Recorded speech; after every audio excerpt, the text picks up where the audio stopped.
ಮೊನ್ನೆಯಷ್ಟೇ ಬಸವರಾಜ ರಾಯರೆಡ್ಡಿ ಭ್ರಷ್ಟಾಚಾರದ ಬಗ್ಗೆ ಒಂದು ಬಾಂಬ್ ಸಿಡಿಸಿದ್ರು. ಇದಕ್ಕೆ ಮತ್ತೆ ಸ್ಪಷ್ಟನೆ ಕೊಟ್ಟಾಗಲೂ ತಮ್ಮ ಮಾತಿಗೆ ಸಮರ್ಥನೆಯಂತೆ ಉತ್ತರಿಸಿದ್ರು. ಇದೇ ವಿಷಯ ಈಗ ಬಿಜೆಪಿ ನಾಯಕರ ವಾಗ್ಯುದ್ಧಕ್ಕೂ ಕೂಡ ಅಸ್ತ್ರ ಆಗಿದೆ. ನಾನು ಇನ್ಫ್ಯಾಕ್ಟ್ ಸತ್ಯ ಹೇಳ್ತೇನೆ, ಇದನ್ನ I am telling the truth. ಅದು ರಾಯರೆಡ್ಡಿ ಅವರಿಗೆ ಕೇಳಬೇಕು, ಯಾರ್ಯಾರು ಭ್ರಷ್ಟಾಚಾರದಲ್ಲಿ ಇನ್ವಾಲ್ವ್ ಆಗಿದ್ದಾರೆ. ಭ್ರಷ್ಟಾಚಾರದಲ್ಲಿ ನಂಬರ್ 1 ಸ್ಥಾನಕ್ಕೆ ತಲುಪಿದೆ ಇಡೀ ದೇಶದಲ್ಲಿ ಕರ್ನಾಟಕ ಅಂತ ಹೇಳಿದ್ರೆ ಕ್ರಮ ಕೈಗೊಳ್ಳುವಂತದ್ದು ನೇರವಾಗಿ ಮಾಧ್ಯಮ ಮುಂದೆ ಹೇಳಿದಾರ.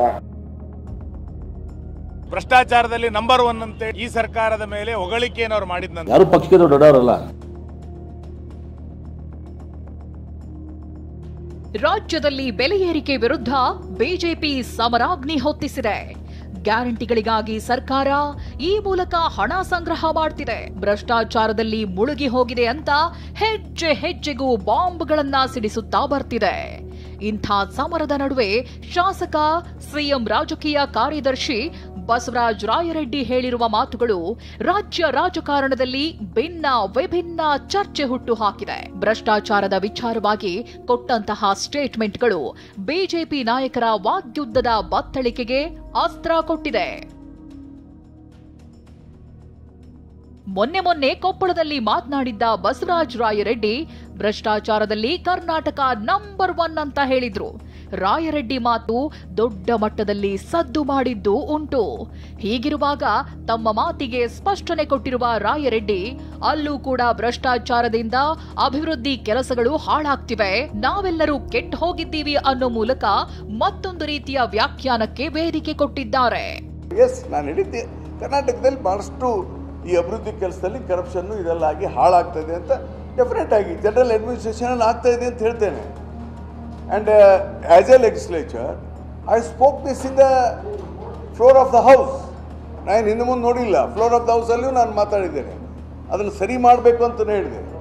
ನಾನು ಇನ್ಫ್ಯಾಕ್ಟ್ ಸತ್ಯ ಹೇಳ್ತೇನೆ, ಇದನ್ನು I am telling the truth. ಕರ್ನಾಟಕದಲ್ಲಿ ನಾನು ಮೊದಲು ಹೇಳಿದ್ದೆ, transfers has become an industry. ಇದು ಸಿದ್ದರಾಮಯ್ಯ ಗೌರ್ಮೆಂಟಿನ ಸಮಸ್ಯೆ ಅಲ್ಲ. ಇದು ಇತ್ತೀಚಿನ 10-20 ವರ್ಷಗಳಲ್ಲಿ ಈ ಥರದ ಕರ್ನಾಟಕದಲ್ಲಿ ಆಗ್ತಾ ಬಂದಿದೆ.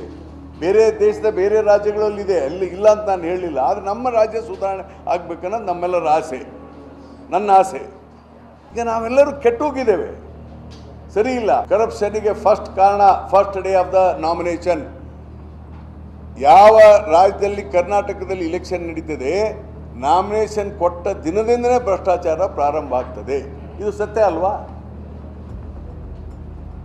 ನಾವು ಎಷ್ಟು ಖರ್ಚು ಮಾಡ್ತೇವೆ, ಎಷ್ಟೆಲ್ಲ ಆಗುತ್ತೆ, ಇದಕ್ಕೆಲ್ಲ ಒಂದು ಎಲೆಕ್ಟ್ರಿಕಲ್ ರಿಫಾರ್ಮ್ಸ್ ತರಬೇಕು ಅಂತಲೂ ಹೇಳಿದ್ದೇನೆ. ನಾನು ಹಿಂದಿನ ದಿವಸ ಇನ್ನು ಪಬ್ಲಿಕ್ ಮೀಟಿಂಗಲ್ಲಿ ಹೇಳಿದ್ದೇನೆ, ಈಗಲೂ ಹೇಳ್ತೇನೆ. ರಾಯರೆಡ್ಡಿ ಮಾತಿಗೆ ಸಚಿವ ಎಂಬಿ ಪಾಟೀಲ್ ಬೇಸರ ವ್ಯಕ್ತಪಡಿಸಿದ್ದಾರೆ. ನಮ್ಮಲ್ಲಿ ಪಕ್ಷಕ್ಕಿಂತ ದೊಡ್ಡವರು ಯಾರೂ ಇಲ್ಲ, ಇಂಥವರ ಮೇಲೆ ಪಕ್ಷ ಕ್ರಮ ತೆಗೆದುಕೊಳ್ಳಿ ಅಂತ ಹೇಳಿದ್ರು. ಅದು ರಾಯರೆಡ್ಡಿ ಅವರಿಗೆ ಕೇಳಬೇಕು, ಯಾರ್ಯಾರು ಭ್ರಷ್ಟಾಚಾರದಲ್ಲಿ ಇನ್ವಾಲ್ವ್ ಆಗಿದ್ದಾರೆ, ಅವ್ರಿಗೆ ಏನೇನು ಮಾಹಿತಿ ಇದೆ ಅಂತೇಳಿ ರಾಯರೆಡ್ಡಿ ಅವರಿಗೆ ಕೇಳಬೇಕು. ಮತ್ತು ನನಗೆ ಅನ್ಸ್ಕೊಂಡು ಹಿಂದಾಡೆ ಉಲ್ಟಾ ನೋಡಿದಾರೆ ಅಂತ ಕೇಳಿದ್ದೀನಿ ಹಿಂದಾಡೆ. ಆಮೇಲೆ ಜನಾಕ್ರೋಶ ಯಾತ್ರೆ ನಡುವೆ ಬಸವರಾಜ ರಾಯರೆಡ್ಡಿ ಹೇಳಿಕೆ ಒಂದು ರೀತಿ ವೆಪನ್ ಆಗಿಲ್ವಾ? ಅದು ಪಕ್ಷ ಗಮನಿಸ್ತದೆ. ಯಾರು ಪಕ್ಷಕ್ಕಿಂತ ದೊಡ್ಡವರಲ್ಲ ಏನ್ರಿ, ಯಾರು ಪಕ್ಷಕ್ಕಿಂತ ದೊಡ್ಡವರಲ್ಲ. ಪಕ್ಷದ ಇದು KPCC ಪ್ರೆಸಿಡೆಂಟರು, ಮುಖ್ಯಮಂತ್ರಿಗಳು, AICC ಅಂತ ಗಮನಿಸ್ತದೆ. ಅದು ರಾಯರೆಡ್ಡಿ ಅವರು ಸ್ಪಷ್ಟವಾಗಿ ಹೇಳ್ಬಿಡ್ಲಿ, ಅವರು ಯಾರು ಭ್ರಷ್ಟಾಚಾರ ಏನು ಅಂತ ಅವ್ರಿಗೆ ಗೊತ್ತಿದ್ರೆ ಲೆಟ್ ಹಿಮ್ ಟೆಲ್ ಓಪನ್ಲಿ. ನಿಶ್ಚಿತವಾಗಿ ಮುಜುಗರ ಅನ್ನಿಸ್ತದೆ, ಈ ಥರ ಮಾತಾಡೋದು ಸರಿಯಲ್ಲ. ಮತ್ತು ಇವ್ರ ಮೇಲೆ ಇಂಥವ್ರ ಮೇಲೆ ಪಕ್ಷ ಕ್ರಮ ಕೈಗೊಳ್ತದೆ. ತಗೋತದೆ. ಯಾರು ಪಕ್ಷಕ್ಕೆ ದೊಡ್ಡವರಲ್ಲ. Nobody will be spared. Rayareddy ಮಾತಿಗೆ ರಿಯಾಕ್ಟ್ ಮಾಡಿದ ಸತೀಶ್ ಜಾರಕಿಹೊಳಿ, ಭ್ರಷ್ಟಾಚಾರ ಇದೆ ಅಂತ ಅವರು ಹೇಳ್ತಿದ್ದಾರೆ, ಅದನ್ನ ನಿಯಂತ್ರಣ ಮಾಡೋಕೆ ಕಡಿವಾಣ ಹಾಕಬೇಕಾಗಿದೆ ಅಂದ್ರು. ಪ್ರಶ್ನೆ ಇಲ್ಲ, ಅದು ಹೇಳಿದಾರಲ್ಲ, ಅದು ಎಲ್ಲಿ ಇದ್ದೇ ಇದೆ ಅಂತ ಹೇಳಿದಾರಲ್ಲ, ಇಲ್ಲ ಅಂತ ಇಲ್ಲಿ ಯಾರು ಹೇಳಿದ್ದಾರೆ, ಅದನ್ನ ನಿಯಂತ್ರಣ ಮಾಡಲಿಕ್ಕೆ ಅಥವಾ ಅದನ್ನ ಕಡಿವಾಣ ಹಾಕಲಿಕ್ಕೆ ಪ್ರಯತ್ನ ಮಾಡಬೇಕು ಅಷ್ಟೇ. ಎಂಪಿ ಅವರು ಕ್ರಮ ಕೈಗೊಳ್ಳುವಂಥದ್ದು ನೇರವಾಗಿ ಮಾಧ್ಯಮ ಮುಂದೆ ಹೇಳಿದಾರ ಅಥವಾ ಯಾರಿಗಾರು ಹೇಳಿದಾರ ಅಥವಾ ಸಭೆಯಲ್ಲಿ ಏನಾರೋ ಭಾಷೆಯಲ್ಲಿ ಹೇಳಿದಾರ? ಇಲ್ಲ.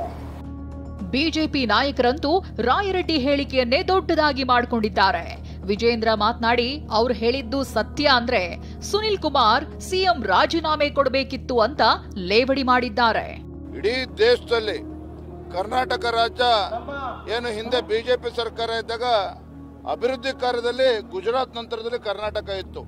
ಇವತ್ತು ಭ್ರಷ್ಟಾಚಾರದಲ್ಲಿ ನಂಬರ್ 1 ಸ್ಥಾನಕ್ಕೆ ತಲುಪಿದೆ ಇಡೀ ದೇಶದಲ್ಲಿ ಕರ್ನಾಟಕ ಅಂತ ಹೇಳಿದ್ರೆ ಅದರ ಕೀರ್ತಿ ಸಿದ್ದರಾಮಯ್ಯ ಮುಖ್ಯಮಂತ್ರಿಗಳಿಗೆ ಸಲ್ತದೆ.